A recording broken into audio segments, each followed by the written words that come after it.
प्रधानमंत्री नरेंद्र मोदी की विदेश यात्रा पर गोदी मीडिया में इस वक्त जबरदस्त भोंडापन चल रहा है।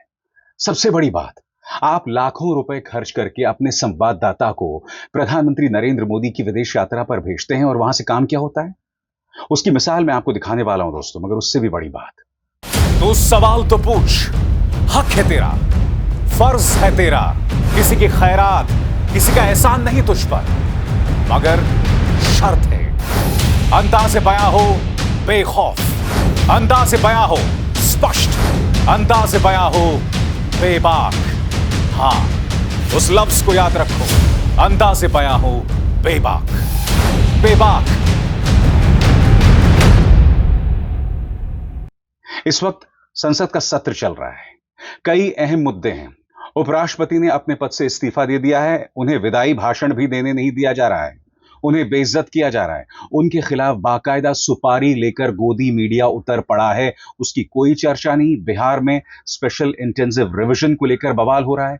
समानांतर तौर पर ऑपरेशन सिंदूर को लेकर विपक्ष चर्चा की बात कर रहा है। प्रधानमंत्री नरेंद्र मोदी की मौजूदगी की बात कर रहा है। और प्रधानमंत्री कहां है?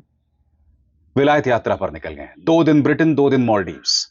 और सबसे बड़ी बात दोस्तों, देखिए किस तरह की हरकतें हो रही हैं उनकी ब्रिटेन यात्रा पर। मैं फिर स्पष्ट कर दूं दोस्तों, ये जो तस्वीरें सामने उभर कर आ रही हैं, विदेश यात्रा नहीं है। ये प्रधानमंत्री नरेंद्र मोदी की आधिकारिक विदेश यात्रा नहीं है। ये उनकी चुनावी राजनीति का एक हिस्सा है, क्योंकि इसका मकसद सिर्फ प्रधानमंत्री नरेंद्र मोदी को एक रॉकस्टार के तौर पर पेश किया जाए और उसके अलावा कुछ नहीं। बुनियादी मुद्दों पर कोई चर्चा नहीं। ब्रिटेन के साथ फ्री ट्रेड अग्रीमेंट पर जो है हस्ताक्षर हुए हैं, इस पर कोई चर्चा नहीं हो रही है कि उसका क्या नुकसान देश के किसानों को हो सकता है, छोटे व्यापारियों को हो सकता है। कांग्रेस ने भी यह मुद्दा उठाया है। गोदी मीडिया क्या कर रहा है दोस्तों, मैं आपको बतलाता हूं। सबसे पहले देखिए, एक औरत चिंगाड़े मार मार कर रो रही है। और ये क्यों दिखाया जा रहा है गोदी मीडिया में? ये इसलिए दिखाया जा रहा है ताकि इससे बताया जाए कि प्रधानमंत्री नरेंद्र मोदी का दर्जा भगवान का है। देखिए क्या हो रहा है। मेरा लिविंग गॉड है वो, लिविंग गॉड। हाँ। मैं दूर हूं लेकिन उनके जैसा कोई नहीं है। फिर यहां दूसरी मिसाल देखिए साहब। यहां पर एक लड़की कह रही है या औरत कह रही है कि मैंने प्रधानमंत्री से हाथ मिलाए, अब मैं हाथ भी नहीं धोने वाली हूं। देखिए, I can't believe, it is so surreal कि मोदी जी ने हाथ मिलाए मुझसे, मैं हाथ धोने वाली नहीं हूं अभी। और फिर ये तीसरा शख्स, ये प्रधानमंत्री नरेंद्र मोदी को अपना भगवान मानता है। ये तमाशा हो रहा है दोस्तों मीडिया के अंदर। ये तमाशा हो रहा है प्रधानमंत्री नरेंद्र मोदी की आधिकारिक ब्रिटेन यात्रा के नाम पर। गौर किया जाए। मेरा जो जीवन है ना, वो सफल हो गया मोदी के दर्शन करके। मैं अपना भगवान मानता हूँ, मोदी को भगवान मानता हूँ, भगवान से ऊपर कुछ नहीं है। अच्छा, सबसे पहले मैं एक सवाल पूछना चाहता हूं। ये जो तमाम एनआरआईज तमाशा करते हैं, ये जो दीवानगी दिखाई जाती है यहां पर, तो फिर तुम भारत छोड़कर क्यों गए बताइए? और अब तो 11 साल हो गए, तुम्हें वापस आना चाहिए। वहां ब्रिटेन में ऐसा तुम्हें क्या दिखाई दे रहा है जो यहां भारत में तुम्हें नहीं दिखाई दे रहा है? क्योंकि यहां राम राज्य है, यहां संगोल युग भी चल रहा है, फिर भी तुम वहां बैठकर ये बातें करते हो। ब्रिटेन में बैठकर तुम्हें अपने संवैधानिक अधिकार चाहिए, तुम्हें पूरी डेमोक्रेसी चाहिए, मगर वहां बैठकर तुम भारतीय जनता पार्टी की नफरती राजनीति का समर्थन करते हो। यहां पर जब भारतीय जनता पार्टी नेता स्वयं प्रधानमंत्री नरेंद्र मोदी मुसलमानों के खिलाफ अनर्गल बयानबाजी करते हैं तो तुम ताली बजाते हो। भारत के लिए तुम्हें हिंदू राष्ट्र चाहिए, मगर वहां तुम्हें तमाम अधिकार चाहिए। वहां पर अगर कोई स्किन हेड, यानी कि वहां का जो बजरंग दल है ब्रिटेन का, वो जब तुम पर प्रहार करता है तब तुम्हें अपने मानवाधिकार याद आते हैं। और फिर वहां बैठकर तुम भारत में हिंदू राष्ट्र की बात करते हो, और भारत के अंदर लोकतंत्र जो हर गुजरते दिन के साथ तार तार हो रहा है, उसकी तुम्हें कोई परवाह नहीं है। सबसे बड़ी बात, यह सवाल पूछा जाना चाहिए दोस्तों कि संसद का सत्र चल रहा है, प्रधानमंत्री को यही वक्त मिला था। और मैं जानता हूं इस वक्त आप में से कुछ लोग क्या कहेंगे कि भाई ये कार्यक्रम तो पहले से ही होते हैं। ठीक है, पहले से होते हैं, तो अभी का वक्त क्यों तय किया गया जब संसद का सत्र चल रहा था? क्या प्रधानमंत्री ने इससे पहले अपनी विदेश यात्राएं रद्द नहीं की? मैं नहीं भूला हूं, जब पहलगाम में आतंकवादी हमला हुआ था तब आपने अपनी सऊदी यात्रा को रद्द किया था ना। हालांकि वापस आकर आपने क्या किया? वापस आकर भी आप दक्षिण चले गए एक अपनी चुनावी सभा को संबोधित करने। आप बिहार गए, वहां पर भी आपने एक और चुनावी सभा को संबोधित किया। आप केरल गए, वहां पर आप हंसी ठट्ठा कर रहे थे प्रधानमंत्री। मैं आपसे फिर पूछना चाहता हूं, आखिर क्या वजह है? क्या वजह है कि मुद्दों पर ध्यान नहीं दिया जा रहा है। और सबसे बड़ी बात, जब राहुल गांधी जाते हैं तो उनकी विदेश यात्रा पर अभी सवाल उठाया जा रहा है। मैं मजाक नहीं कर रहा हूं दोस्तों। अब मैं आपको क्लिप दिखाना चाहता हूं जिसमें आप न्यूज 18 का गुल्लू देखेंगे। यहां पर गुल्लू यह कह रहा है कि प्रधानमंत्री नरेंद्र मोदी की विदेश यात्रा पर कांग्रेस सवाल उठा रही है, मगर राहुल गांधी पे तो विदेश यात्रा गए थे। अरे राहुल गांधी तुम्हारे प्रधानमंत्री नहीं है भाई। न्यूज 18 ने अगर उन्हें अपना प्रधानमंत्री मान लिया हो तो मैं नहीं जानता हूं, but Rahul Gandhi is not the prime minister of this country. फिर क्यों इस तरह की बकवास करते हो? सुनो गुल्लू क्या कह रहा है। और अब सत्य और तथ्य, हम आहा भी करते हैं तो हो जाते हैं बदनाम, वो कत्ल भी करते हैं तो चर्चा नहीं होती। ये विचार बीजेपी के मन में जरूर आज कौंध रहा होगा। वजह है विदेश दौरे, फॉरेन टूर्स। प्रधानमंत्री मोदी 23 जुलाई से ब्रिटेन और मालदीव्स के दौरे पर जा रहे हैं। कांग्रेस काफी नाराज है। उनका कहना है कि पीएम मोदी को अगर विदेश ही जाना था तो संसद का मॉनसून सत्र क्यों बुलाया। हालांकि कांग्रेस से जब राहुल गांधी के विदेश दौरों पर, विदेशी यात्रा पर सवाल होता है तब वो बहुत नाराज हो जाते हैं, थोड़े नहीं बहुत नाराज हो जाते हैं। कांग्रेस राहुल गांधी के विदेशी दौरे पर जो पर्सनल होते हैं उसे निजता का उल्लंघन करार दे देती है। और सबसे बड़ी बात, क्या इनमें से एक भी पत्रकार यह सवाल कर रहा है कि आखिर संसद सत्र जो चल रहा है उसके चलते आप क्यों चले गए? यह सवाल मीडिया को करना चाहिए, मगर मीडिया ये तमाम चीजें नहीं कर रहा है। मीडिया अनर्गल चीजें कर रहा है, वाहियात चीजें कर रहा है। और आगे बढ़ने से पहले एक जरूरी संदेश, मेरे कार्यक्रमों के लिए आप नोटिफिकेशन का इंतजार मत कीजिए। मेरे चैनल में जाइए और खुद जाकर कार्यक्रम देखिए और रहिए अपडेटेड। और हां, ज्वाइन कीजिए मेरा चैनल, देखिए यह जरूरी संदेश।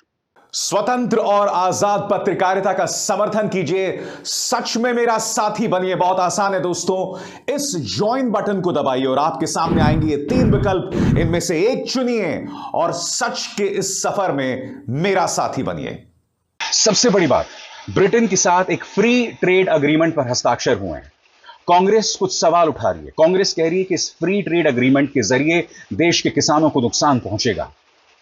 क्या मीडिया में कहीं यह मुद्दा चर्चा में है? वो जो तमाम पत्रकार तुमने भेजे हुए हैं, क्या वो इस तरह के कोई सवालात कर रहे हैं? यानी कि रोते हुए एनआरआईज का तुम इंटरव्यू करोगे, मगर फ्री ट्रेड एग्रीमेंट पर जो चर्चा हुई है वो देश के लिए कितना फायदेमंद है, कितना नुकसानदेह है, उस पर कोई बात हो रही है? कांग्रेस के संचार प्रमुख जयराम रमेश इस पर कुछ सवाल उठा रहे हैं। वो क्या कह रहे हैं, इस पर गौर किया जाए। यह समझौता वास्तव में कई शेयर होल्डर्स के लिए घातक साबित होगा। सबसे गंभीर असर उन सूक्ष्म, लघु और मध्यम उद्यमियों एमएसएमई पर पड़ेगा जो भारत की अर्थव्यवस्था की रीढ़ हैं, साथ ही देश में रोजगार देने का सबसे बड़ा स्रोत भी। इन उद्यमों को पिछले 11 सालों में मोदी सरकार की कुछ चुनिंदा कॉरपोरेट घरानों को प्राथमिकता देने वाली नीतियों के कारण लगातार उपेक्षा और संकट का सामना करना पड़ रहा है। ऑटोमोबाइल उद्योग और दवा क्षेत्र पर भी इसी तरह नकारात्मक असर पड़ेगा। दिल्ली स्थित प्रमुख think tank global trade research initiative GTRI ने इस समझौते को लेकर कुछ अहम सवाल उठाए हैं। अब जो सवाल GTRI ने उठाए हैं, क्या उसकी चर्चा आप कहीं किसी गोदी मीडिया में देख रहे हैं? और वो मुद्दे क्या हैं, उस पर गौर किया जाना चाहिए। मीडिया होने के नाते इस पर चर्चा होनी चाहिए, मगर नहीं साहब, इसकी चर्चा नहीं होगी। वो मुद्दे क्या हैं जो GTRI ने उठाए हैं, एक एक करके आपकी स्क्रीन पर आ रहे हैं। ये FTA ब्रिटिश कंपनियों को केंद्र सरकार की कम संवेदनशील संस्थाओं द्वारा की जाने वाली वस्तुओं और सेवाओं की खरीद प्रक्रिया में भाग लेने की अनुमति देता है। इससे ब्रिटेन की कंपनियों के लिए लगभग $600 बिलियन का एक विशाल बाजार खुल जाएगा। यह सरकार की नीति में बड़ा बदलाव है। अब तक भारत ने अपने सरकारी खरीद तंत्र को व्यापार समझौतों से बाहर रखा है। यह स्थानीय उद्योगों को संरक्षण और प्रोत्साहन देने वाली भारत की गिनी चुनी औद्योगिक नीतियों में से एक था, जो अब खतरे में पड़ गई है। दूसरा मुद्दा जो GTRI उठा रही है, जो बहुत अहम है, जिस पर आपका ध्यान जाना चाहिए। मोदी सरकार ने कारों पर आयात शुल्क को 100% से घटाकर केवल 10% करने पर सहमति व्यक्त की है। यह भारत का अब तक का सबसे पहला ऑटो टैरिफ रियायत है। यह पहले से ही कमजोर हो चुकी मेक इन इंडिया की अवधारणा को और कमजोर कर देगा और अमेरिका तथा यूरोपीय संघ जैसे देशों के साथ भविष्य में होने वाले समझौतों में इसी तरह की रियायतों का आधार बनेगा।